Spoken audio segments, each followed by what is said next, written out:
How's it going, Basement Hackers? Back. I know I missed a few days, but we're gonna get back into the linker scripts and going through this tutorial. You'll see the link when we go when I share my screen. But we're on the third part of going through how linker scripts work, and then we're gonna go into remapping the our example hello world to work on the Intel MCU that we chose. That was like a Cortex M4. The quick emulator that we're using, we're going to run it on a QEM3. It should both work, and we'll map to the emulator, and then we'll get it to work on the binaries to work be buildable and linkable for our actual hardware.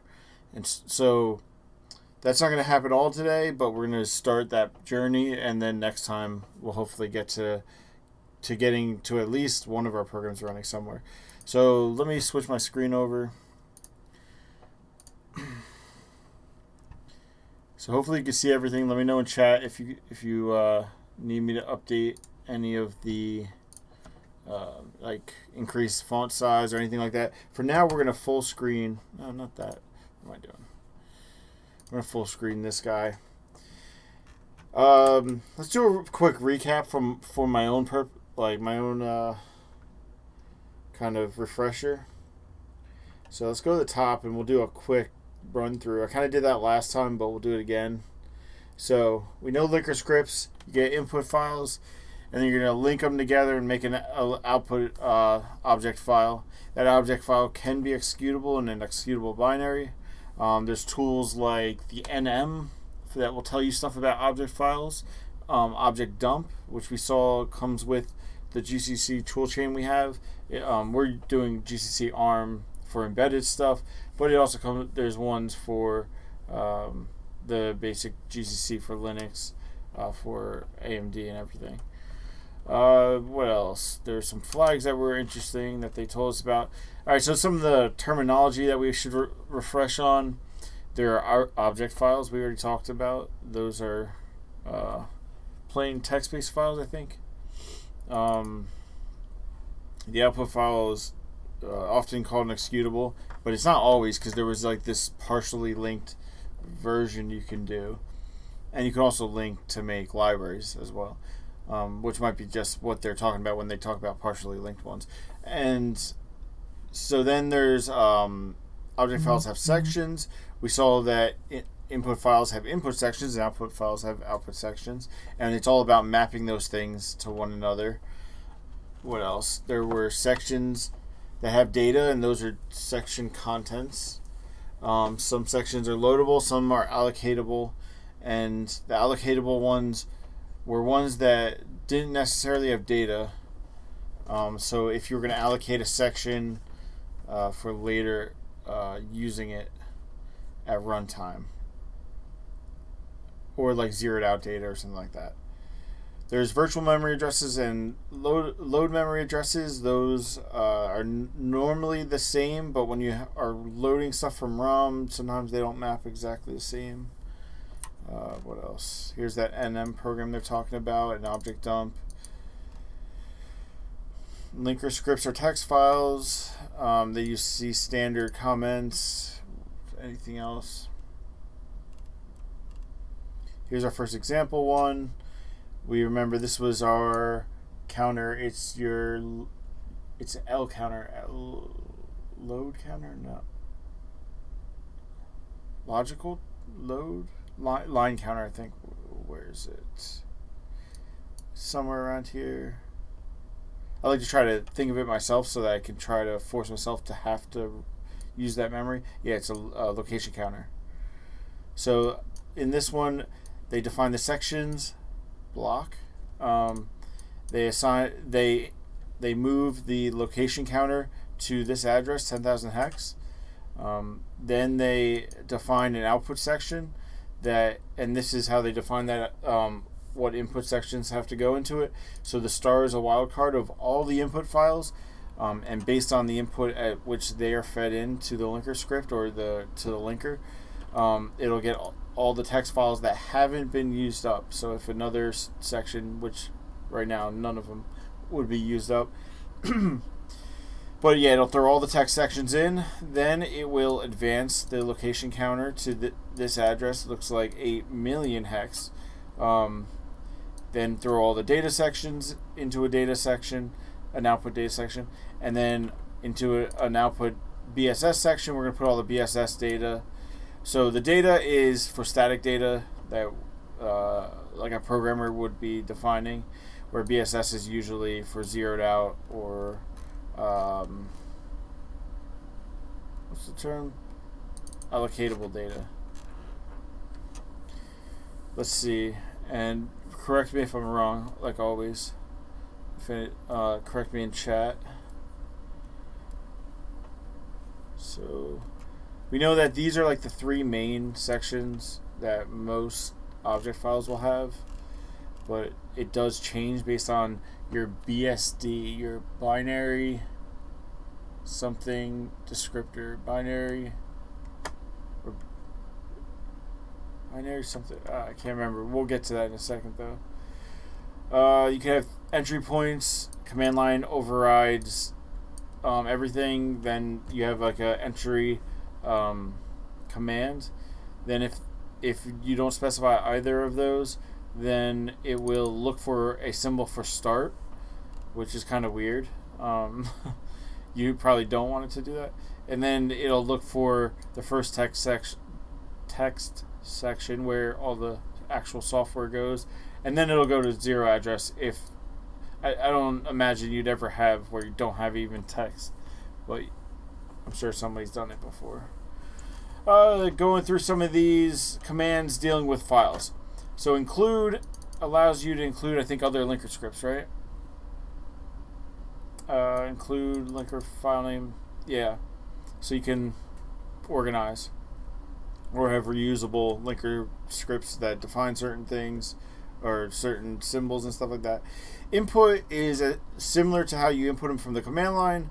It's comma or space separated list, and it's this allows you, if you want your linker script to reach in, out, and get object files that are always going to be there, for like special object files. Like if you're bundling up an SDK and you're like, we need these for the very, like your startup code or something that no developer would ever touch. Group, that was for archives, for libraries. Similar to input. You can, on the input, do your linker, and then it's going to look at it in this format where it's going to always put lib in the front and assume that it's a .a and rips out the file here and puts it in here. It's a little weird that it does that. I don't know whoever thought that was an amazing idea. It's not, but but you have to know this nomenclature or whatever you would call that, and then it searches all the -L directories. I was going to say folders, directories, for all those libs. LD being the linker. I was like, what's LD? Yeah, the linker. Output. So at the command line, normally people will do -O and then give like a name to your output executable file. But if you don't do that, you can fall back to having your linker define it, and that's what the output does, which is kind of cool. So if you're doing like an SDK or something like that, you can have a have like a fallback one. It's not just a.out. Search dir. This is a little weird. Most of the time, the user's gonna set that up, but I think this is for where to search for libraries. You can add. Yeah, it's the same as -L. Startup. Ooh, I forgot what that one was. Oh, it's like input, but it like supersedes it when it goes to search for things. It seemed a little hackish, but I guess they need it for some reason. Oh, it's BFD. That's why I couldn't think of it. I was thinking BSD, like maybe the distribution or something. BFD, binary file descriptor. Binary format descriptor. Format descriptor. Let's see. It's format. Just tell me, where is it? Come on, somebody's gonna have it. Binary. I'm pretty sure it's format descriptor. Almost positive. Alright, I'm not gonna. Damn it. It's gonna drive me nuts. EFD, linker, binary, file descriptor, yeah. Oh, it's file descriptor. Okay, I was wrong then. I was wrong. File descriptor. Binary file descriptor. Okay. And then this was, you get to just say what NDNS and everything you're in, and this one's like weird because you can have like a default if somebody at the command line doesn't use EL or EB for big endian and little endian. And so you can have a default if someone doesn't specify it. If they specify big endian, you can remap it to something else. And same thing for little endian, you can remap little endian to a specific format for your output format. So, oh, this is for outputs now. Forgot to say. But, so like, if you're going to a certain format, the linker needs to know which format you're going to. And based on input flags from the user or like your make system or whatever, it needs to know. Alright, so, sorry. Target.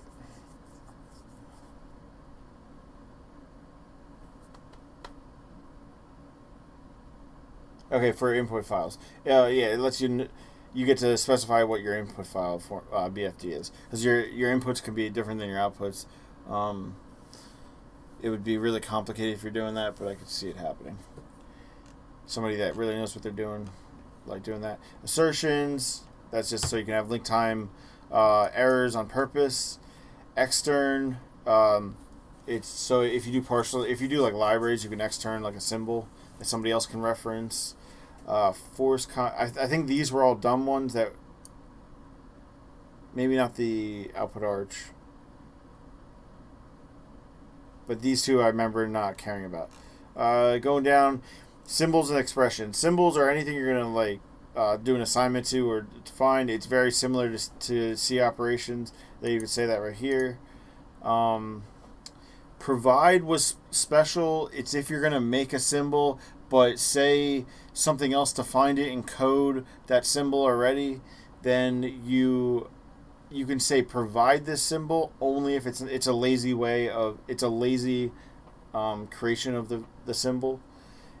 I don't know how you would actually use that, because if you're explicitly making a symbol and somebody else made it, it probably is not going to be usable then.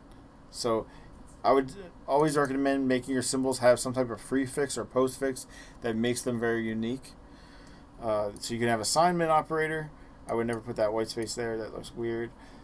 You can increment it by an expression, decrement, multiplication, division, shift operators, anding and oring, all the cool stuff. Simple assignments, and then we'll get into provide. So here's like a more fancier one. Here's an assignment right here where they just make a new symbol called floating point.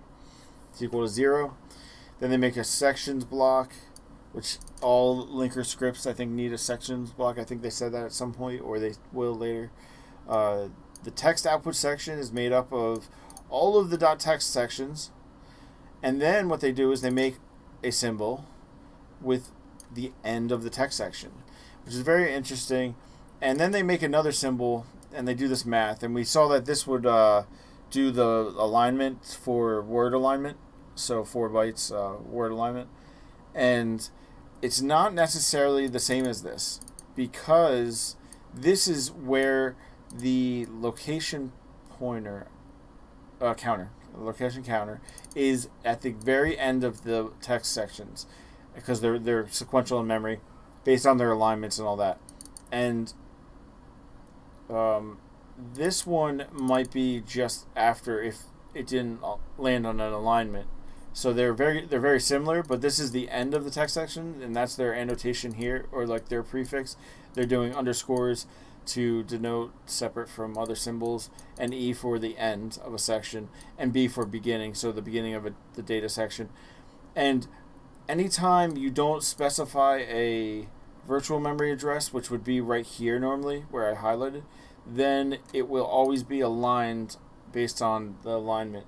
And the alignment's like weird. It's based on like the worst case scenario out of the sections, but I could never figure out if it's all the sections anywhere, or if it's the sections that you're referencing within your input sections to that output section, or the previous, or whatever. So it's something I still need to figure out. Here's the provide. They say it's kind of lazy, and so like they'll have the end text here, and it'll be assigned. I don't really get how you would use it though. Then they talk about the sections itself and what you can actually put an entry command that we saw up top into here. You can put the symbol assignments, so we can make symbols inside of here, which we just saw right here. You can do output sections, which is like this. And the way you know that it's an output versus an output section versus a symbol assignment is the colon versus the equals. So a colon is saying this is not a symbol anymore. This is going to be an output section, and I'm going to do colon, and here's a block of stuff. Or I can specifically put this right here if I don't have a whole block of things to do. And before here, like you can do a whole expression on this part where I've highlighted it now. And they'll show more of that. Well, we saw where they did some arithmetic here. But they'll do stuff with using other symbols, and there's some commands that can go into the expressions. We didn't get to overlays yet. I think we were very close, or maybe we did, and I just need to refresh it. I feel like there's other commands that they're actually not mentioning that can go in here. Like a provide? Or maybe provides can... a provide could be one of these, and they didn't list that here, but it should have been, because it can be outside of a block that's going for an assignment to an output section. Let's go down more. So here's breaking down the whole tokenization, I guess. So this is the virtual memory address. Here's the load memory address that if you want to specify it. And we saw an example in our code that we took from one of the tutorials that we followed for working with the QEMU. They set that to, they wanted it to not be aligned and just do it exactly to the end of one of the sections, so they put the location counter right in there. The type is always in parentheses, so I didn't know that, and how they were kind of doing the annotation of this before, but we'll see types below, and then this at thing is always there if you're gonna have it. Regions can be like memory sections, like your flash or your RAM, and I want to get more into that. And then we're gonna get more into these. Last time we saw fill expressions, and we saw that there was this where you can like fill a whole section with data that would be repeated, and then there was another one that was an actual command that would do a fill, and there was only like very small differences. Like within this, if you threw data within that output section and there was little gaps in between them because of alignment issues, I think fill expression would fill it, where the other command would not. It would just fill from then on. It wouldn't let it from wherever the command is for the fill.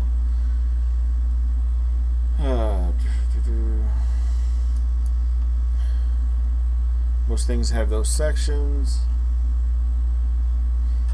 So here's where they're talking about that thing where they're setting a virtual memory address, or here they do like an alignment where this will auto align, and they're like, there's a subtle difference, and the output section will be directly at where the location counter is. The second one will be aligned on the strictest alignment of the .text section input section. Okay, so it is the input one. It's not the previous one. So if there was another section previous and the location pointer was updated,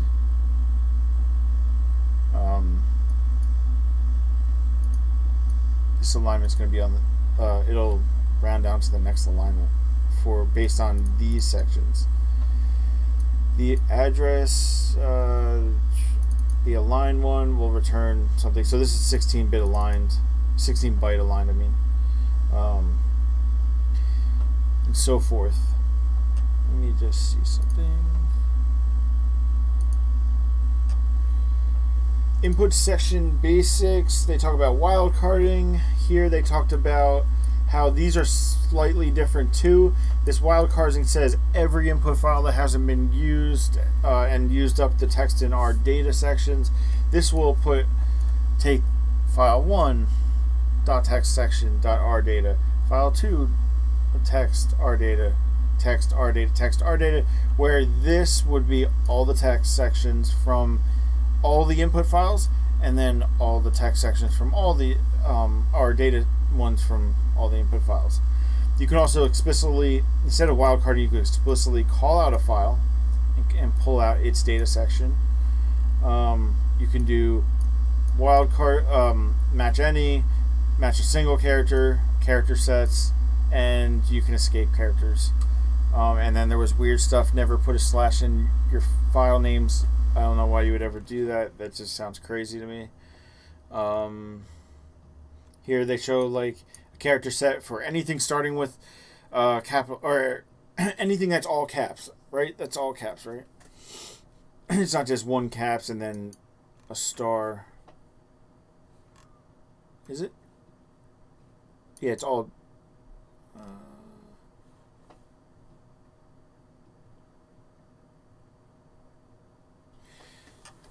Because I don't. I want to say it's that it has to be a file with all capital letters. It's a little concerning because sometimes depending on the regular expression engine you're using, like some things will do it weird, and they'll just be like this eats up characters, but isn't applied to that character set. I think I want to say it is. So it'd be all caps. They might say somewhere here. All files beginning with an uppercase character. Oh, so I'm totally wrong. Then you couldn't do.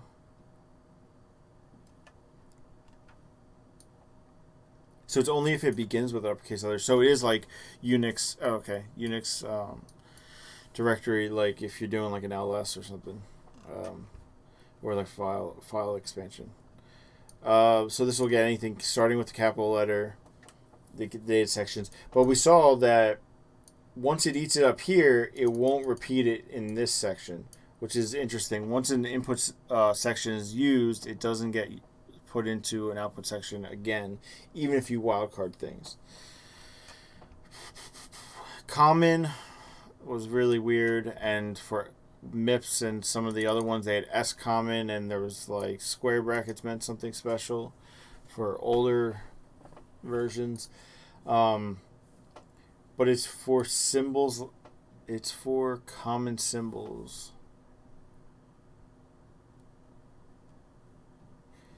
It was like for like things that weren't normal. You may use the file common with common section.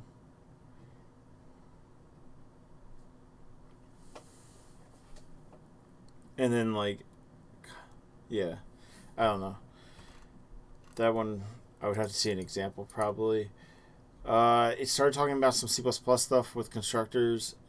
I forget, but it did.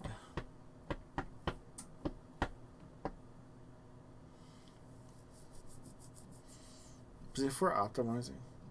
When link time garbage collection is in use.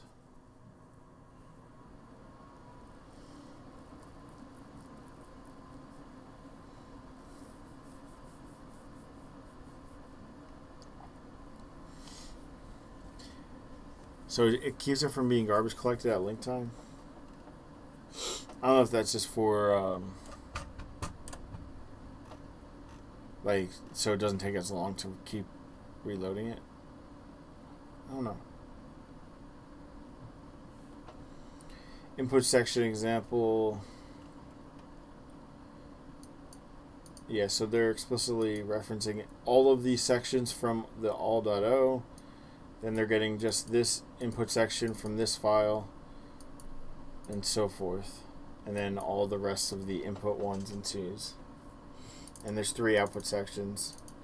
And they start at this virtual memory address. And then they're sequential.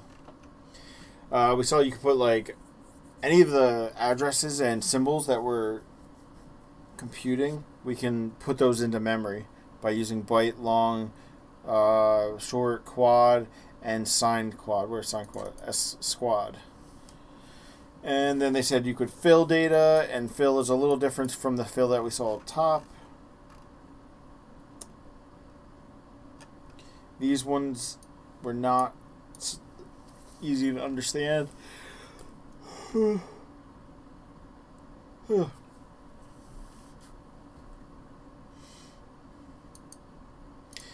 There's like a reason if you wanted to discard stuff so you can wild card easier, you can purposely say throw this in the discard and then wild card it after the fact. So like if you know you wanted to wild card all the files, but you wanted to make sure this one part didn't get in, you can throw it into the output section discard and it'll get thrown away, and then wild card it after on the file. Going back to this again. Now they're going to break down more parts of that. So some of the output section types, that's the type here. There was no load, where we saw at the very beginning for, if it was like BSS, I think you do no load.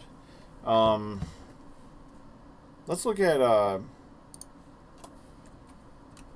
one of the user local bin GCC.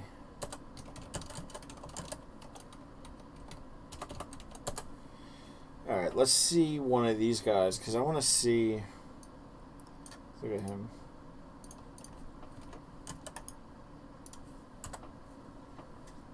I want to see if anybody uses this in here. No load.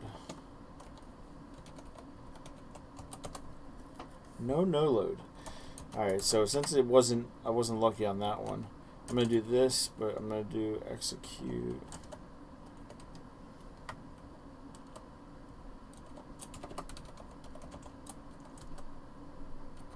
I never get execute right. It's supposed to be like that. Why can I never do it? Oh, I think I need that.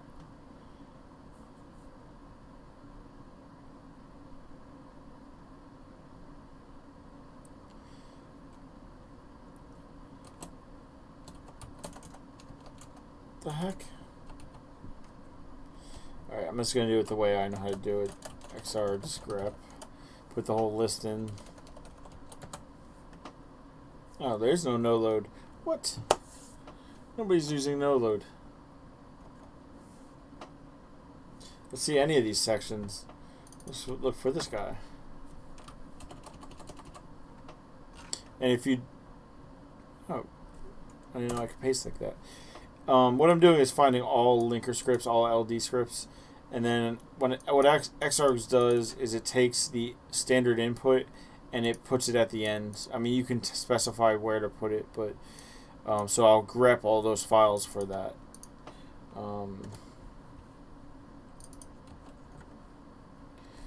me try this guy. How did I put that in last time? Okay, I can just do middle mouse button. Alright, so I got copies for heap and stacked them. So all these are supposed to be the same, right? And these were old names for it, so it looks like copies used now.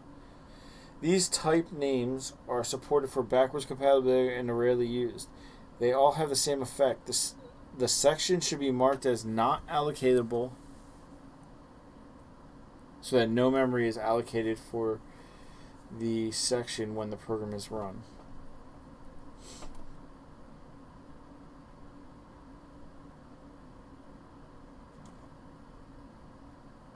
So it looks like they're using the heap for... What? Wouldn't that be kind of the opposite? Why would the heap be copy? Like, the heap, you're going to allocate memory. They all have the same effect. The section should be marked as not allocatable.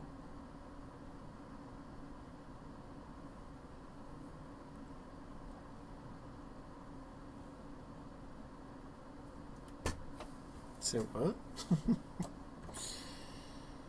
Let's look at one of these. The one were in before. That one. Let's go and look for copy.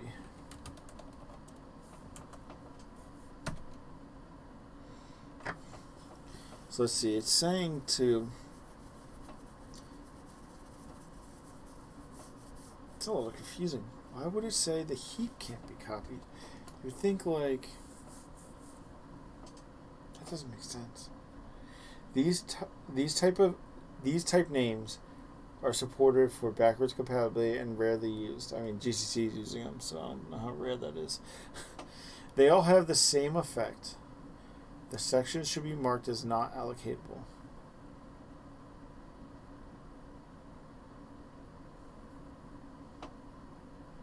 Let's read the next line. So that no memory is allocated for the section when the program is run. The linker normally sets the attributes of an output section based on the input section which map into it. You can override this by using the section type. For example, in this script sample below, the ROM section is addressed at that should be virtual memory location 0 and does not need to be loaded when the program is run.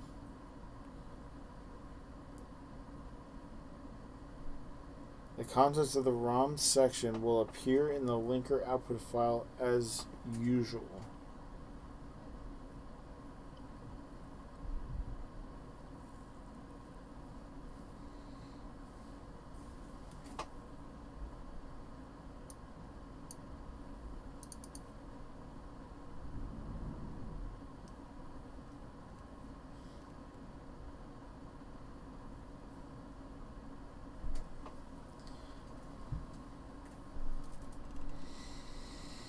I'm already starting to feel tired. That sucks. Let's look at this one and break it down. Virtual memory address here. Puts all the text files. Gets the end of text symbol. Throw M data at a future one. They do a load memory address here. So, trying to remember how this works.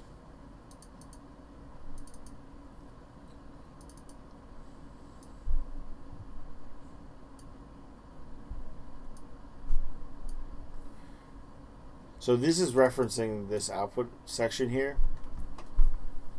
And they're putting the load memory address to be right after the text section. And they're putting all the M data into it. But the virtual and the load are different. The virtual memory address is at 2000. The load memory address is right after it. So I think that means in the file it's right after it, but when you reference it as an address, it's at 2000 hex. And then BSS just follows it, and they throw everything in, and they have a end text, data, end data, B start, and B end. I don't know why they didn't do a B data, and why there's no B text. But anyway. In this one, they're external all these symbols. Oh, this is code. So this is like one of their best examples, and one I should try to figure out a little bit better. So in this code, they're looking at the end of etext, which would be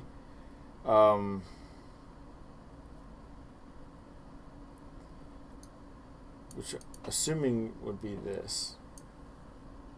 They could have put it into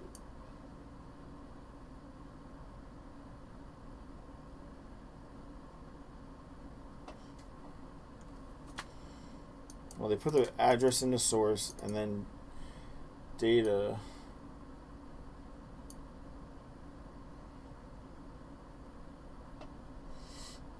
is inside of the here.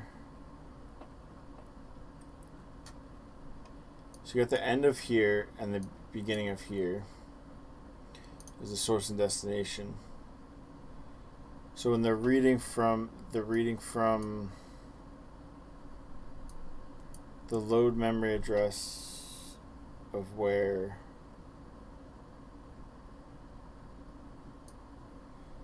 and they're reading it into the virtual memory address because they're gonna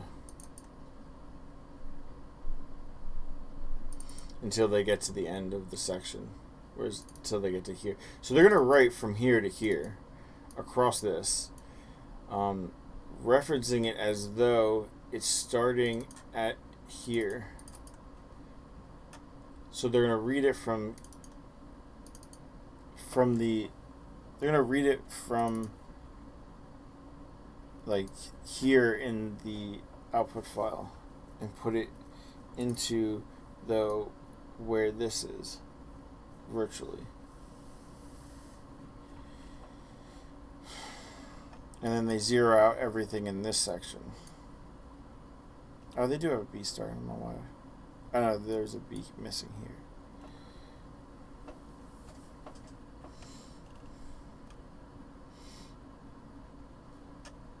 Maybe this is where we left off, actually.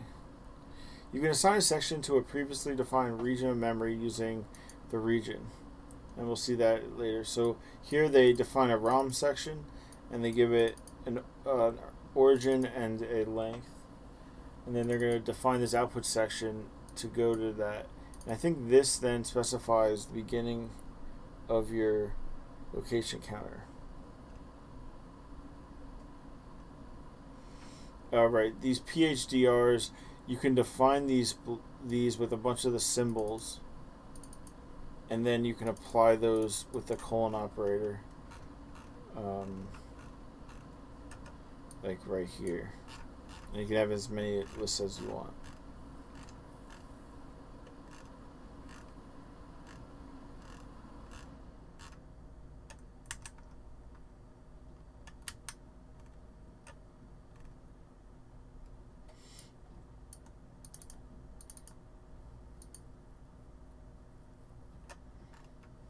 Here they're doing a fill expression.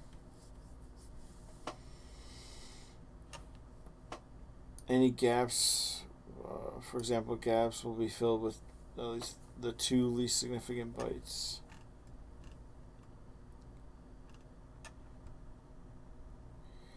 Overlay description. And I might already have to call it because I'm so beat. I know we just got back to where we were, if even that.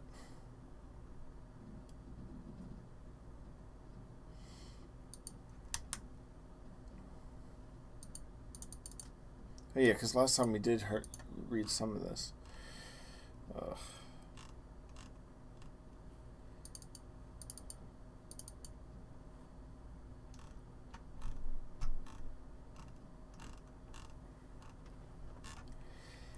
I think I'm going to have to call it. I just don't feel it right now. Let's switch it. So I know I was only on for like 40 minutes, but I worked all day and I'm already feeling it. And so I think I'm going to call it because I'm just can't stay focused. I keep losing what I'm thinking about. Next time we'll finish this. We got to get through the rest of the linker. Got to get it written. I hopefully will have my hardware next time. Sorry to cut it short, but leave any comments that you need, and I'll try to read them and get back to everybody hacking in their basements. I'll be on tomorrow for the normal Tuesday. Yeah, it's definitely tough. It's hard to wrap my head around some of it and also just kind of stay passionate about it sometimes. But like I want to get through this because this is important. If I can get good at this, I can really do a lot once we learn about the machines. So I'm gonna log off. It was good getting back into it because I needed the refresher because I took too much of a break. So we will try to mess with more of them next time, and I want to find some examples online to where these are applied because I feel like just reading it can be a little bit non-retentive. Like I'm not really getting it. But then we'll try to do that and get to the end of this. It looks a little meaty at the end, but it's not too bad, and a lot of it probably won't even apply to us. So some of it will. Sounds like a lot of little functions, and it'll be interesting. All right, so till next time, keep hacking your basements, and I'll talk to you later. Peace.